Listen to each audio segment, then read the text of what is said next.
Good evening students, कैसे हैं आप लोग। आशा अच्छे होंगे, आप लोगों की पढ़ाई अच्छी चल रही होगी। आपका सबका एक बार फिर आपके अपने ऑनलाइन प्लेटफॉर्म प्रयाग एकेडमी में बहुत बहुत स्वागत है। हम लोग उत्तराखंड लोक सेवा आयोग द्वारा आयोजित की जाने वाली जूनियर असिस्टेंट परीक्षा 2022 जो कि 5 मार्च को होगी, उसके लिए 25 प्रश्नों की हिंदी की श्रृंखला कर रहे थे। तो उसी कड़ी को आगे बढ़ाते हुए हम लोग आज फिर प्रारंभ करते हैं, ठीक है, अपनी प्रश्नावली को। तो चलिए,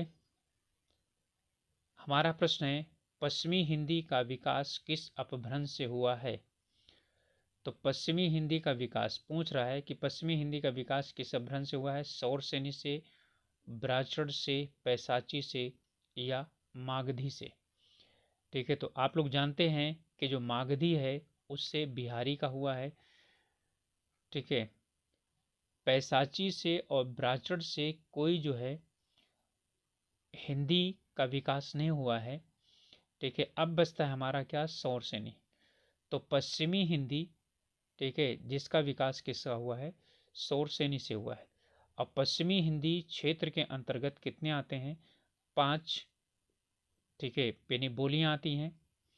तो 5 बोलियों में कौन कौन सी बोलियां आती हैं, एक बार यानी 2 सेकंड लगेगा, उसमें हम लोग दोहरा लेते हैं। खड़ी बोली आती है जिसे कौरवी कहा जाता है, हरियाणवी आती है। ठीक है, इसके बाद ब्रज आती है, 3 हो गई। और फिर आती है बुंदेली, और ठीक है, इसके बाद एक और आती है, तो पेन की उसे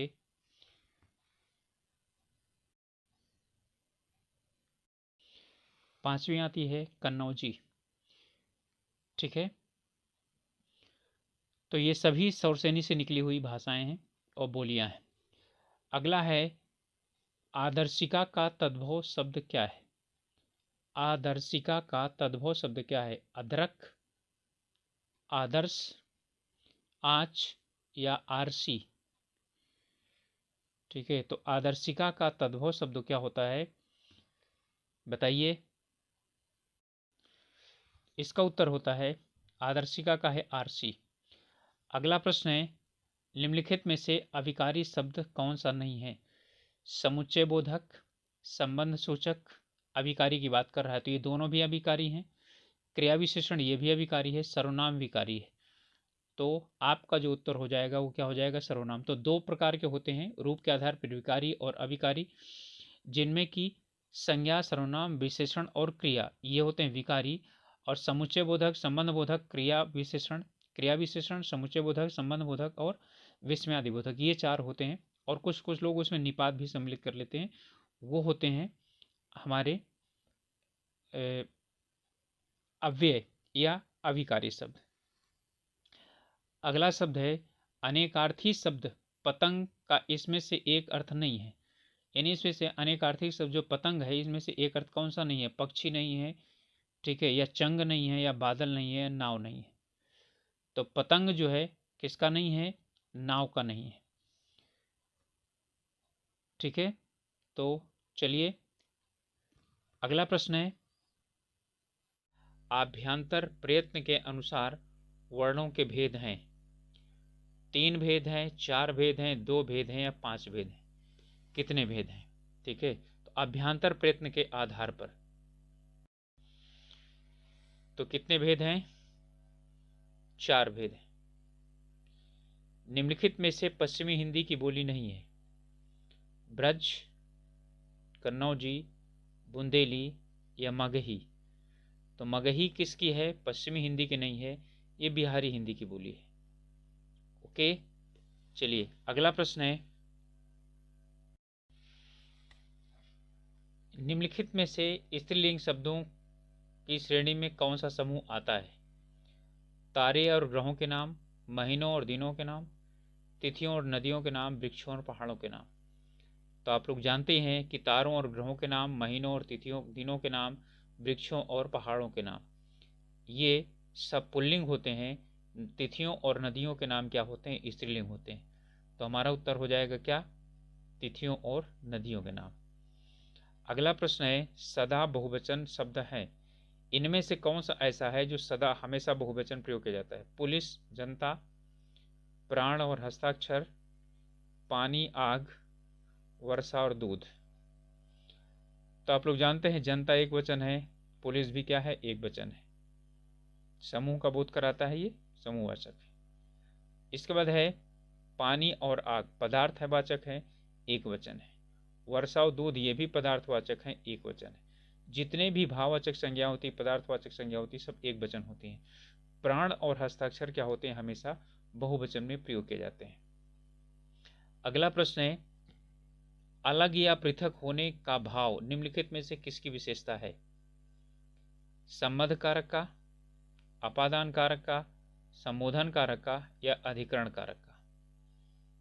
तो आप लोग जानते हैं कि इसमें जो अपादान कारक होता है उससे अर्थात अलग होने के लिए प्रयोग किया जाता है। तो आपका उत्तर हो जाएगा बी, अपादान कारक।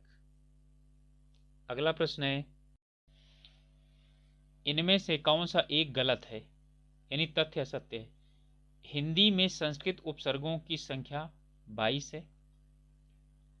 प्रत्याभरण शब्द में प्रति उपसर्ग लगा हुआ है। तद्भव उपसर्गों का विकास संस्कृत अव्ययों से हुआ है। बिल्कुल शब्द में तद्भव उपसर्ग का प्रयोग हुआ है। ठीक है, तो अब इसमें उत्तर बताइए कि कौन सा सही है, सॉरी कौन सा गलत है। 3 सही है, 1 गलत है। आप लोग अच्छी तरह से जानते हैं कि संस्कृत उपसर्गों की संख्या 22 है। ठीक है, प्रत्याभरण में प्रति और आभरण प्रति उपसर्ग है। तद्भव उपसर्गों का विकास संस्कृत अव्यय से हुआ है, ये गलत है। ठीक है, तत्सम उपसर्गों का जो है वो संस्कृत अव्यय से हुआ है। तद्भव हिंदी के उपसर्ग होते हैं। ठीक है, तो तद्भव उपसर्ग जो है वो हिंदी के किन्हीं शब्दों से विकसित हुए हैं। तो आपका यही गलत हो जाएगा। ओके, चलिए अगला शब्द है, सॉरी अगला प्रश्न है,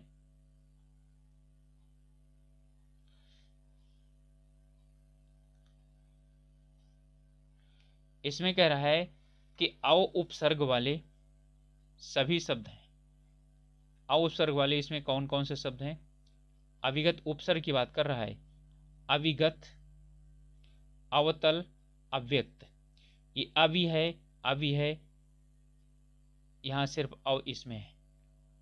अवर्ण, अविराम, अनव, ये विराम है, इसमें आ लगा हुआ है, आ और विराम।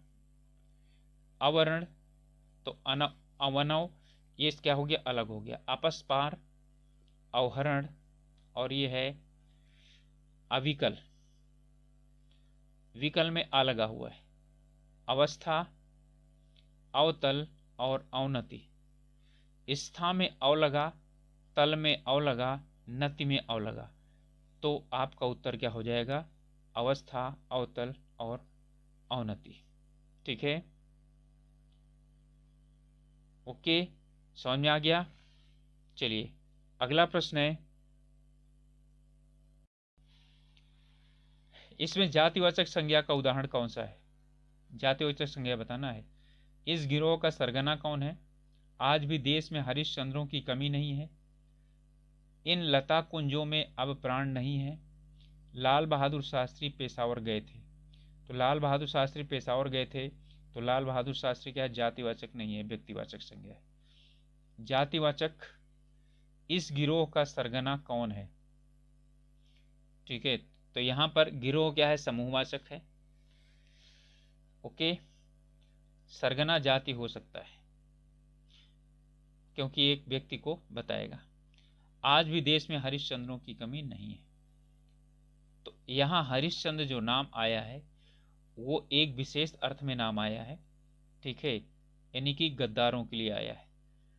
तो आपका जातिवाचक जो संज्ञा हो जाएगी है ये, मतलब कि जब किसी उदाहरण के लिए प्रयोग किया जाता है व्यक्तिवाचक संज्ञा, तो वो जातिवाचक संज्ञा में परिवर्तित हो जाती है। ठीक है, तो यहाँ पर इसी में आज भी यानी देश में हरिश्चंद्रों की कमी नहीं है। तो हरिश्चंद्रों की कमी यानी हरिश्चंद्रों जो है वो जातिवाचक के रूप में प्रयोग किया गया है। अगला है, कह रहा है अनिश्चयवाचक सर्वनाम कौन सा है? अनिश्चयवाचक सर्वनाम कौन सा है इसमें? जो, सो, आप और तुम, कोई या कुछ और स्वयं या खुद। ठीक है, तो जो और वो, सो संबंधवाचक सर्वनाम है, और कोई और कुछ जो है वो क्या है? ये स्वयं और खुद जो है एक कौन सा है? बिल्कुल, ठीक है, अपने के लिए प्रयोग किया जाता है ये। ठीक है, आप, अपने आप। तो कुछ और कोई क्या है? वो कौन सा है? ये कोई और कुछ ही अनिश्चयवाचक सर्वनाम है। ठीक है, अगला है, ऐसी घटनाएं तो मैंने कभी नहीं देखी। किस प्रकार का विशेषण का उदाहरण है? ऐसी घटनाएं तो मैंने कभी नहीं देखी, किस प्रकार का उदाहरण है? यौगिक यानी विशेषण,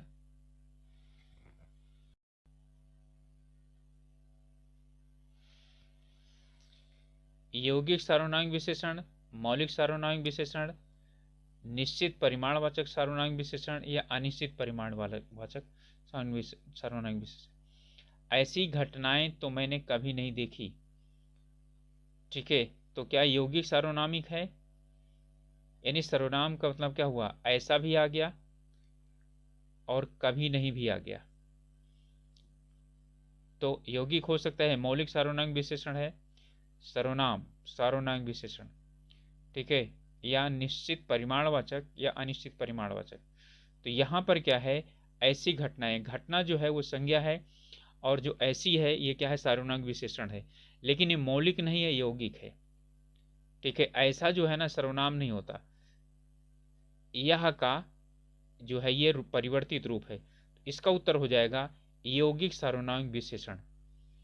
ओके, अगला है, तैरना भी एक कला है। इसमें तैरना क्या है? तो तैरना क्या है इसके लिए? इसमें तैरना क्या है? नामबोधक क्रिया, पूर्वकालिक क्रिया,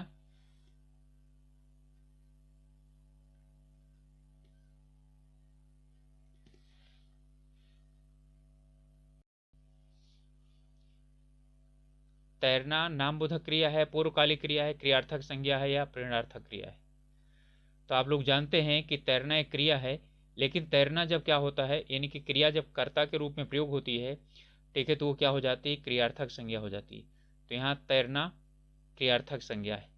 आश्रित उपवाक्य होता है क्या? सरल वाक्य में, मिश्र वाक्य में, संयुक्त वाक्य में या विधिवाचक वाक्य में? तो आश्रित उपवाक्य किस में होता है? मिश्र वाक्य में होता है। सरल वाक्य में तो एक ही वाक्य होता है, संयुक्त वाक्य में क्या होते हैं? दो वाक्य होते हैं।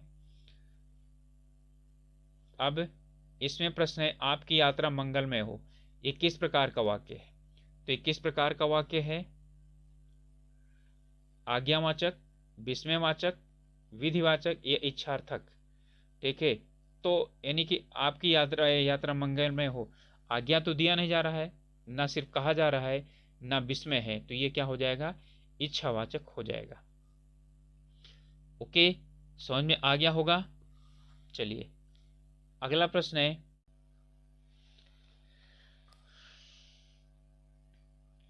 माहवार किसका पर्यायवाची शब्द है?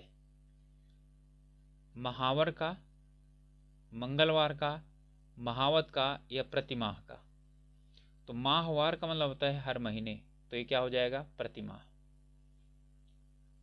शिव का पर्यायवाची शब्द क्या है? शिवालय, रुद्र, रुद्राक्ष या हरि? तो शिव का पर्यायवाची शब्द कौन है? रुद्र है। शिवा शब्द का पर्यायवाची शब्द क्या है? शंकर, अतिरेक, ठीक है, रिश्तेदार या अलावा?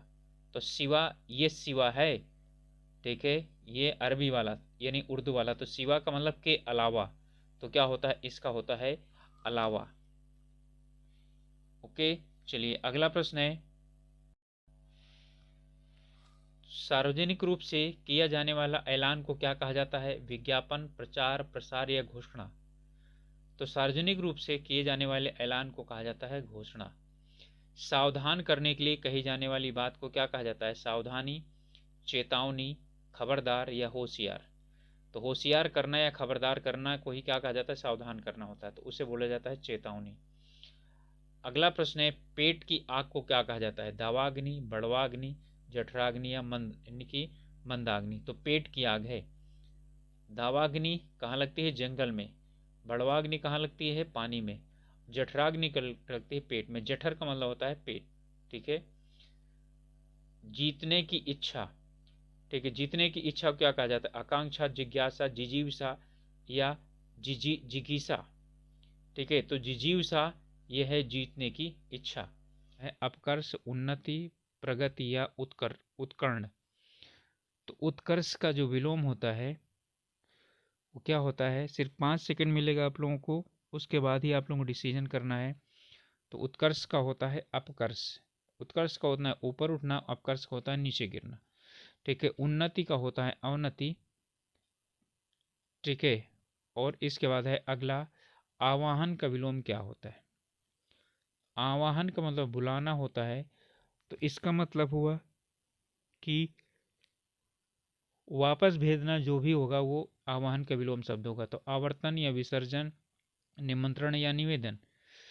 तो आवाहन का जो विलोम शब्द होगा वो क्या हो जाएगा? विसर्जन हो जाएगा।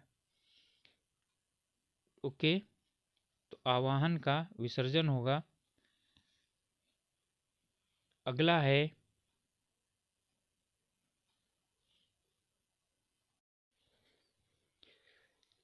ऐसा का प्रयोज्य क्या होगा?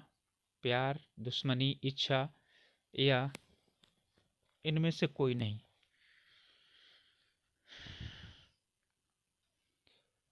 तो ऐसा का प्रयोज्य होता है इच्छा। अग्नि का प्रयोज्य क्या होगा? सोम, अक्षी, आलय या हुतासन। तो आलय का मतलब घर होता है, सोम का मतलब अमृत होता है, तो अग्नि का क्या हो जाएगा? हुतासन हो जाएगा।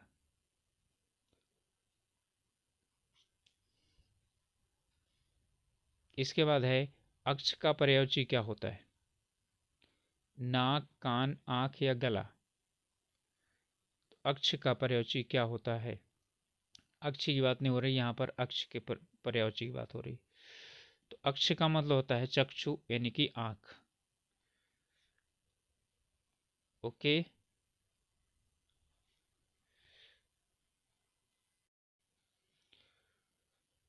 भूखे को भोजन दो में कौन सा कारक है? कर्म कारक, करण कारक, संप्रदान कारक या आपादान कारक। तो इसमें कारक कौन सा है? भूखे को भोजन दो में का यानी कि कर्ता ने कर्म को, तो क्या चीज आ गया यहाँ पर? ठीक है, किसी को देने के लिए कहा जा रहा है, तो इसमें कौन हो जाएगा?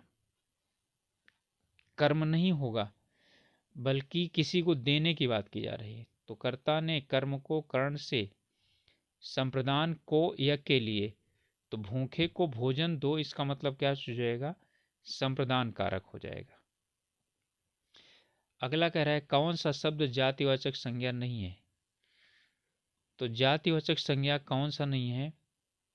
जवान या बालक या सुंदर या मनुष्य। तो जानते हैं कि मनुष्य क्या है? ये जातिवाचक संज्ञा है।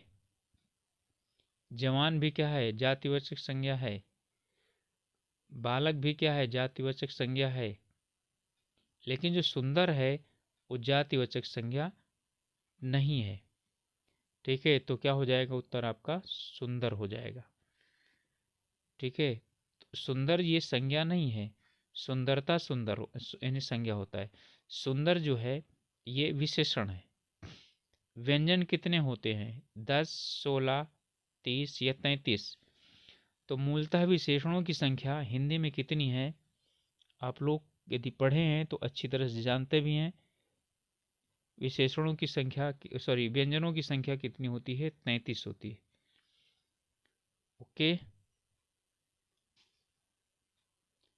चलिए अगला प्रश्न है, उपनिषदों की संख्या कितनी है? 106, 108, 110 या 112। तो उपनिषदों की संख्या कुल कितनी है? 108 उपनिषद है। तो उपनिषदों की संख्या कितनी है? 108।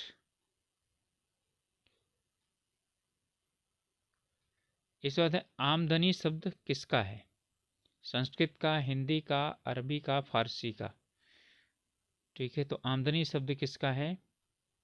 संस्कृत का है। संस्कृत का होता तो तत्सम होता, हिंदी का होता तो तद्भव होता। अब इन्हीं दोनों में से या तो फारसी का है या तो फिर किसका है? अरबी का है।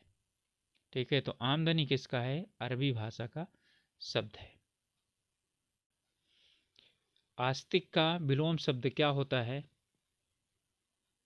अर्थ, अस्तेय, नास्तिक या उदय। तो जो ईश्वर को मानता है उसे आस्तिक बोलते हैं, जो ईश्वर को नहीं मानता उसे नास्तिक बोलते हैं। तो यहाँ पर आस्तिक का विलोम शब्द क्या हो जाएगा? नास्तिक हो जाएगा।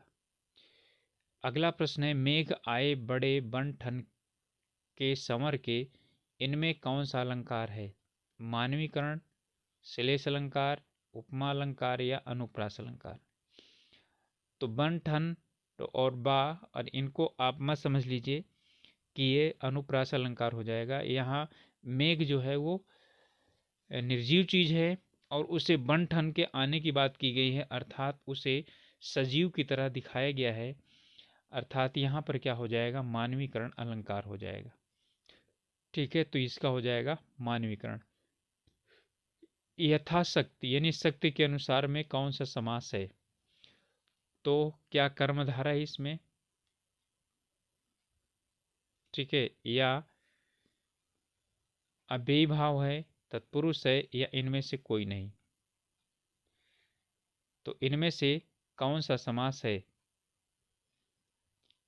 यथाशक्ति, शक्ति के अनुसार। तो यथा शब्द आया है तो ये क्या हो जाएगा? अव्ययी भाव समास हो जाएगा। अगला प्रश्न है, सिर मुड़ाते ओले पड़े लोकोक्ति का अर्थ क्या है? आपदा आना, या तूफान के साथ ओले पड़ना, या कार्य आरंभ करते मुसीबत आना, या इनमें से कोई नहीं? तो इनमें से कौन सा एक जो है वो सही है? इसका अर्थ है, ठीक है, तो सिर मुड़ाते ही ओले पड़े, इस लोकोक्ति का अर्थ क्या है? इसका अर्थ है कार्य प्रारंभ करते ही मुसीबत आना। ओके, सिर मुड़ाते ही ओले पड़ने का अर्थ हो गया कार्य आरंभ करते ही मुसीबत आना। निम्न में से संकर शब्द चयन कीजिए। रेलगाड़ी, पानदान, छायादार या उपरोक्त सभी? तो रेलगाड़ी भी संकर शब्द है, पान और दान ये भी संकर शब्द है, छाया और दार ये भी संकर शब्द है। तो ये सभी संकर शब्द हैं, तो उपरोक्त सभी हो जाएंगे संकर शब्द। तो स्टूडेंट्स, ये थे हमारे 20 प्रश्नों की श्रृंखला, और आप लोगों से रिक्वेस्ट है कि यदि अभी तक आप लोगों ने चैनल को सब्सक्राइब नहीं किया है तो प्लीज़ एक बार सब्सक्राइब कीजिए, और साथ ही साथ अपने समूह में इसे शेयर ज़रूर कीजिए, जिससे कि जो और दूसरे लोग यदि जुड़ना चाहें तो हम लोगों से जुड़ सकते हैं। लेकिन मैं आप लोगों से एक शिकायत ज़रूर करूँगा कि आप लोग अभी तक शायद ही किसी ने कमेंट किया हो, कुछ ही लोग हैं जिन्होंने कमेंट किया है, लेकिन लाइक कोई नहीं करते हैं। यदि अच्छा लगे तो एक बार लाइक कीजिए, अच्छा नहीं लगता तो डिसलाइक भी कीजिए, कोई बात नहीं है। ठीक है, कम से कम ये पता लगेगा कि हाँ आप लोग जो है ना इसे ध्यान से देखते भी हैं। तो चलिए मिलते हैं अगले वीडियो में, तब तक के लिए ऑल द बेस्ट। अपनी पढ़ाई अच्छे से कीजिए और सही ढंग से पेपर की तैयारी करिए, स्वास्थ्य का ध्यान रखिए।